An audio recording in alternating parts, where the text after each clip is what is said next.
नमस्कार विद्यार्थी मित्रांनो, तर तुमचं स्वागत आहे आपल्या यूट्यूब चॅनलवर म्हणजेच ऑनलाईन विवेकानंद क्लासेसमध्ये। तर आजच्या तासाला खूप छानसं आणि अगदी सोपा घटक आपण आज शिकणार आहोत। तर इंग्रजी भाषा शिकताना जे काही सोपे सोपे घटक तुम्हाला माहिती असायला पाहिजे आणि ज्याच्यामुळे तुमचं इंग्रजी सुधारेल असे घटक आपण बेसिक इंग्लिश या मालिकेतून घेतोय। त्याचबरोबर बेसिक गणिताची ही मालिका आपण सुरू ठेवलेली आहे। तर कोणत्याही विद्यार्थ्यांनी हे मिस करायचं नाही। जरी तुम्हाला नाही समजलं असेल तर तुम्ही काय करायचं, परत परत व्हिडिओ पाहायचा की जेणेकरून तुमचं रिपिटेशनमुळं तुमच्या लक्षात येईल। ठीक आहे। सो एखादी गोष्ट तुम्हाला कळाली नसेल तर तुम्ही काय करू शकता, आम्हाला तसं कळवू शकता। कळवलेल्या गोष्टींचा एखादा सेपरेट व्हिडिओ आपण बनवू शकतो, म्हणजे तुमच्या ज्या शंका आहेत याचा एक व्हिडिओ तुम्ही पाहू शकाल। तर सगळ्यांनी लक्ष देऊन या व्हिडिओकडं पाहायचं आहे। तर आज आपण शिकणार आहोत अगदी महत्त्वाचा जो आपला head of the family verb होता त्याच्याशीच निगडीत असणारा घटक, ज्याला आपण ॲडव्हर्ब असं म्हणतो। त्याला मराठीमध्ये क्रियाविशेषण असं म्हटलं जातं। काय म्हटलं जातं? ॲडव्हर्ब म्हणजेच क्रियाविशेषण। मग आता याची व्याख्या सोपी कशी करता येईल? अगदी सोपी व्याख्या अशी करता येईल, क्रियापदाविषयी अधिक माहिती सांगणारा शब्द म्हणजेच ॲडव्हर्ब। क्रिया, क्रियेचं स्थळ, वेळ, रीत, उद्देश, कारण, कृती, प्रमाण ह्या सगळ्यांची माहिती देणारा, सगळ्यांची म्हणजे एक एक प्रत्येक शब्द म्हणजेच क्रियाविशेषण। म्हणजेच क्रियाविशेषण।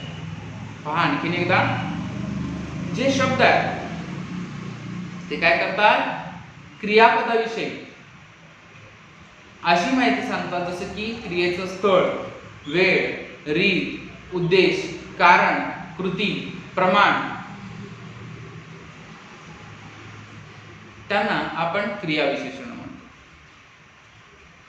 तर या क्रियाविशेषणाचे बरेचसे प्रकार आहेत। या क्रियाविशेषणाचे बरेचसे प्रकार आहेत, पण त्याच्या आधी आपण एक वाक्य घेऊ की ज्याच्यामध्ये आपल्याला क्रियाविशेषण म्हणजे काय हे समजेल। याच्यापेक्षाही वेगळी वाक्य असू शकतात, पण अगदी सोपं आपण वाक्य घेतो। ठीक आहे। जसं की बघा,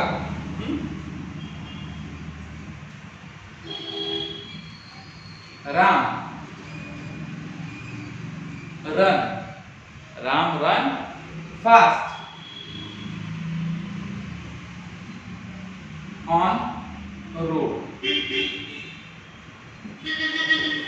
आपण वाक्य काय घेतलंय, Ram run fast on road. मग द लिहू शकता तुम्ही, ऑन द रोड। राम रस्त्यावर जलद धावतोय, राम रस्त्यावर जलद धावतोय। मग याचं आपण जर काय केलं, समीक्षण केलं, पोस्टमॉर्टम केलं, आपल्या भाषेत पोस्टमॉर्टम केलं तर काय होईल बघा, राम हा तुमचा सब्जेक्ट होईल, रन हे वर्ब होईल, फास्ट हे तुमचा ॲडव्हर्ब होईल, एडी लिहिलं तरी चालू शकतो, शॉर्ट लिहिले ना सगळं म्हणून। त्यानंतर ऑन हे प्रिपोजिशन होईल, द रोड हे तुमचा ऑब्जेक्ट होईल। इथं म्हणू शकताय नाउन आहे, हो नक्कीच। बघा, तर इथं जे ऑन आलंय, सॉरी फास्ट आलंय, इथं जे फास्ट हा जो शब्द आलाय रन विषयी आलाय। समजा हा रनच्या विषयीचा फास्ट शब्द नसता तर इतकी माहिती कळली नसती। बघा, Ram run on the road, Ram रस्त्यावर धावतोय।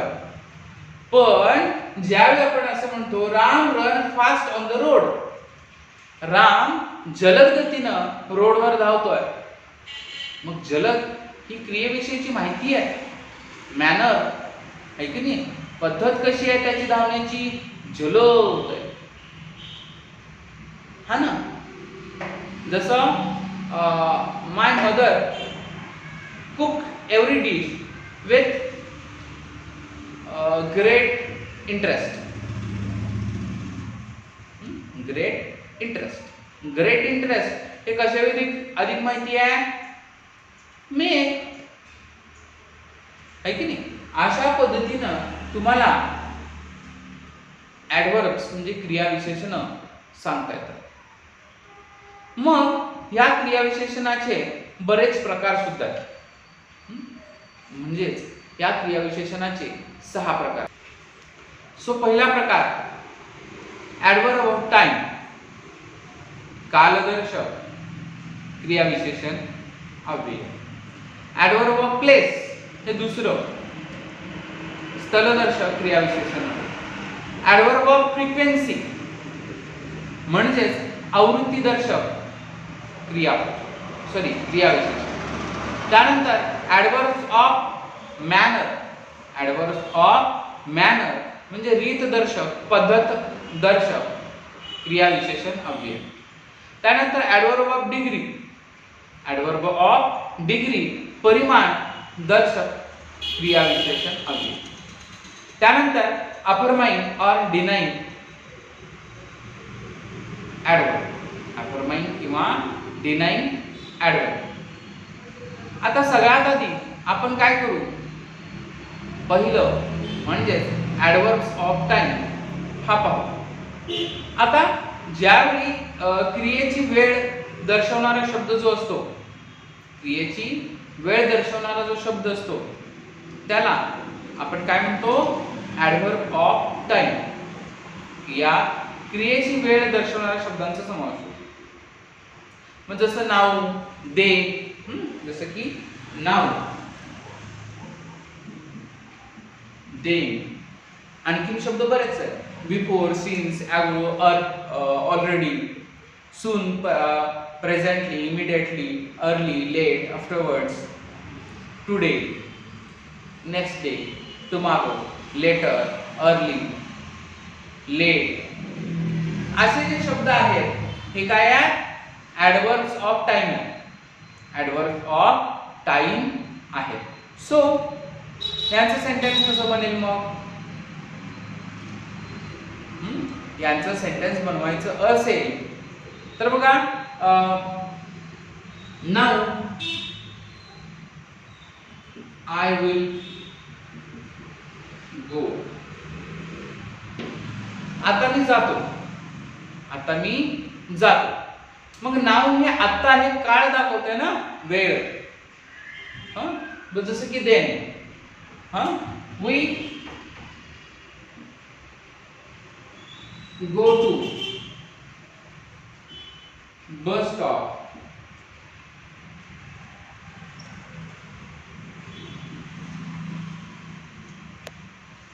Then bus came. बघा, we go to bus stop, then bus come. म्हणजेच आम्ही बस स्टॉपला गेलो, नंतर बस आली. म्हणजेच यामध्ये आपण कालदर्शक ऍडव्हर्ब ऑफ टाइम पाहतो. त्यानंतर पुढचा प्रकार आहे adverbs of place.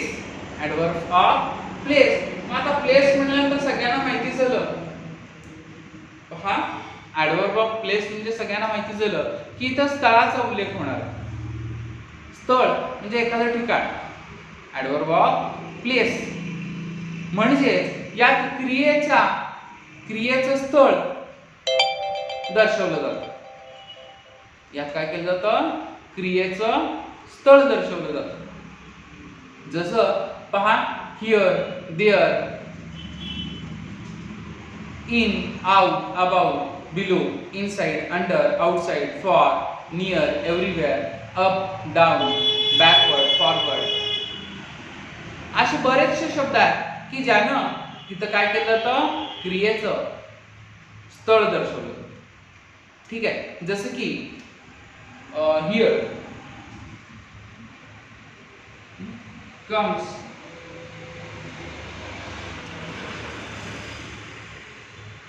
father. Here comes father. इकडे बाबा आले. मग कम्स विषयी अधिक माहिती सांगणारा शब्द हिअर आहे. मग हिअर हा काय आहे? स्थळदर्शक, म्हणजे ज्याला ऍडव्हर्ब ऑफ प्लेस आपण असं म्हणतो. आपण काय म्हणतो याला? ऍडव्हर्ब्स of place. Adverbs of place अगदी सोपं आहे, काही अवघड नाही याच्यामध्ये. Adverb of place. ठीक आहे. सो नेक्स्ट आहे adverb of frequency. Adverb of frequency. So पाहूया नेमकं इथं काय आहे. ऍडव्हर्ब ऑफ फ्रिक्वेन्सी म्हणजे काय? मग आवृत्ती, म्हणजे क्रियेची आवृत्ती दर्शवणारे जे शब्द आहेत त्यांना ऍडव्हर्ब ऑफ फ्रिक्वेन्सी असं आपण म्हणतो. क्रियेची आवृत्ती दर्शवणाऱ्या शब्दांना आपण काय म्हणतो? आवृत्ती दर्शक क्रियाविशेषण अव्यय. जसं once, twice, thrice, again, seldom, never, sometimes, always, often, firstly, secondly, frequently. जसं आपण एखादं उदाहरणादाखल वाक्य लिहू शकतो. जसं की he always go to market for vegetable.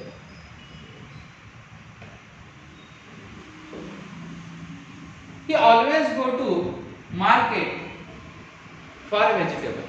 आता ऑलवेज म्हणजे नेहमी आहे ना. नेहमी म्हणजेच काय आहे? नेहमी म्हणजे आवृत्ती आहे. जसं अजून एक वाक्य सांग पाहिजे, I eat cake every day. Me cake दररोज खातो. अशी वेगवेगळे आवृत्ती दर्शक शब्द आहेत की ज्यांचा वापर करून आपण क्रियेविषयी आवृत्ती क्रियेची दर्शवू शकतो की कशी आवृत्ती आहे, कशी आवृत्ती आहे. आता आपण पुढचा घटक पाहू. तर त्याआधी बोर्डवरचं पुसून घेऊ. ठीक आहे. पुढचा आहे ऍडव्हर्ब ऑफ मॅनर, रीत. ऍडव्हर्ब ऑफ मॅनर म्हणजेच रीत. मग मॅनर म्हणजे क्रियेची रीत दर्शवणारे शब्द जे आहेत, क्रियेची रीत दर्शवणारे शब्द आहेत, यांचा समावेश ऍडव्हर्ब ऑफ मॅनर मध्ये होतो. ऍडव्हर्ब ऑफ मॅनर मध्ये होतो. जसं क्रियेची रीत म्हणजे काय? So, well, badly, certainly, beautifully, fastly, slowly. हे जे शब्द आहेत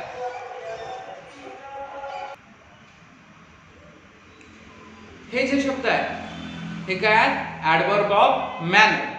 जर याचं वाक्य लिहायचं झालं तर जसे की बघा,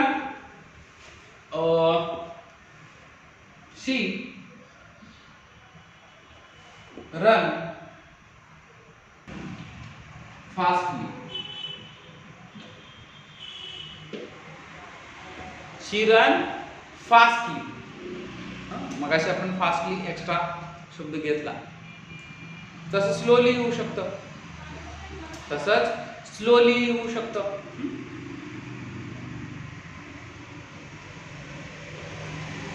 फास्टली किंवा स्लोली दोन्हीपैकी एक काही लिहा.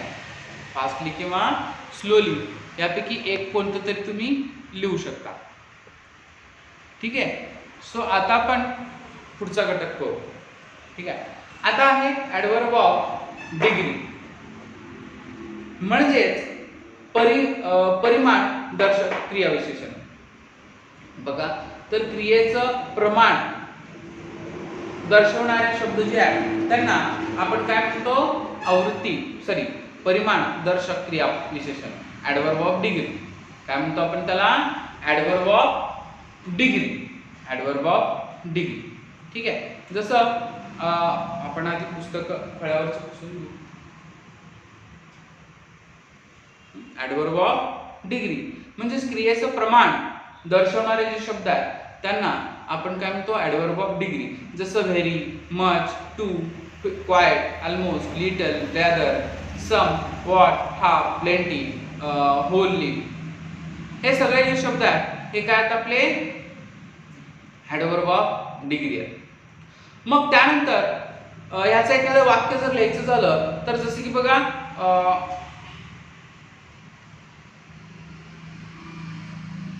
शी वॉज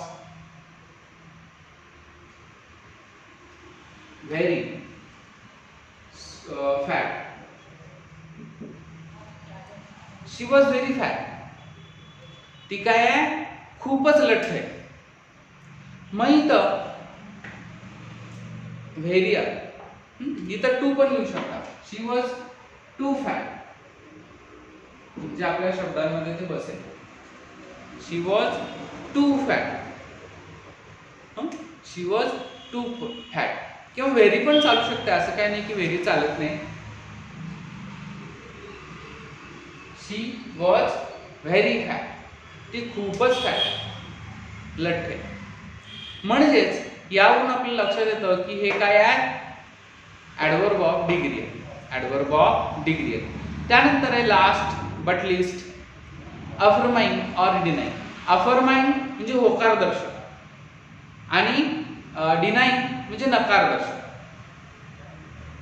अफर्माइंग अँड डिनाइंग म्हणजेच असे शब्द की जे क्रियापदाविषयी माहिती सांगतात पण ती हो किंवा नाही अशी असेल त्यांना आपण काय म्हणतो अफर्माइंग ऑर डिनाइंग ॲडव्हर्ब्स असं म्हणतो.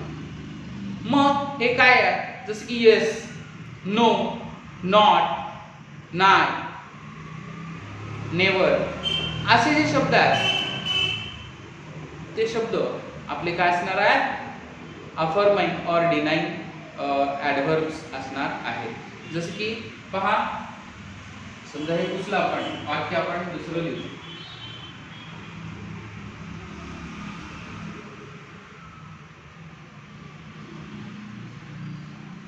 टीचर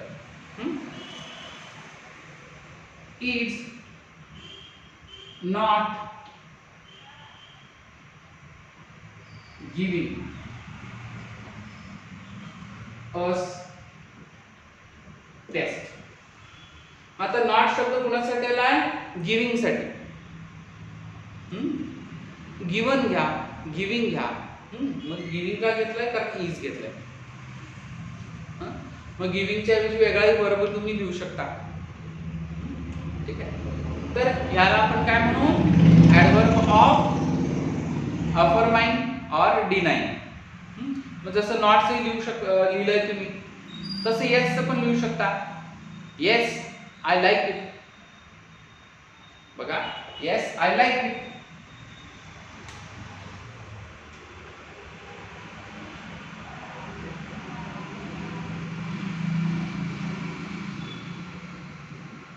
बघा येस हा शब्द लाईक साठी आलाय. येस हा शब्द लाईक साठी आलाय म्हणजे येस म्हणजे काय हो आणि लाईक क्रियापद आहे. मग क्रियापदाविषयी अधिक माहिती सांगतोय म्हणजे आय लाईक इट हे पण बरोबर आहे. आय लाईक इट मला ते आवडतं. येस आय लाईक हो मला आवडतं, मला ते आवडतं. अशा प्रकारे आपला शेवटचा अफर्माइंग ऑर डिनाइंग ॲडव्हर्ब आहे. तर ॲडव्हर्ब जे आहेत अत्यंत महत्त्वाचे आहेत कारण तुम्ही ज्यावेळी एखादा शब्द लिहिता, एखादं वाक्य लिहिता त्यातल्या क्रियापदाची रीत, क्रियापदाची वेळ, क्रियापदाचं परिमाण ह्या सगळ्या गोष्टी दाखवाव्या लागतात. तर या योग्य प्रमाणात दाखवायच्या असतील तर आपल्याला ॲडव्हर्ब समजणं गरजेचं आहे आणि त्यामुळं तुम्ही ॲडव्हर्ब पाहायला विसरू नका. जर तुम्ही स्किप करून पाहिलं असेल तर व्यवस्थित पहा. आणि जी इतरही बेसिकचे व्हिडिओ आपल्या चॅनलवर आलेले आहेत मग जसे स्क्वेअर रूटचा आहे, प्रोनाऊनचा आहे किंवा इतर सगळेच जे व्हिडिओ आहेत ते तुम्ही पाहणं गरजेचं आहे. जर तुम्ही पाहिलं तर नक्कीच तुम्हाला त्याचा फायदा होईल आणि तुमचं गणित आणि इंग्रजी जे आहे ते खूप छान पद्धतीनं सुधारेल. तर तुम्हा सगळ्यांना काय करायचं आहे योग्य रीतीनं व्हिडिओज पाहायचे आहेत.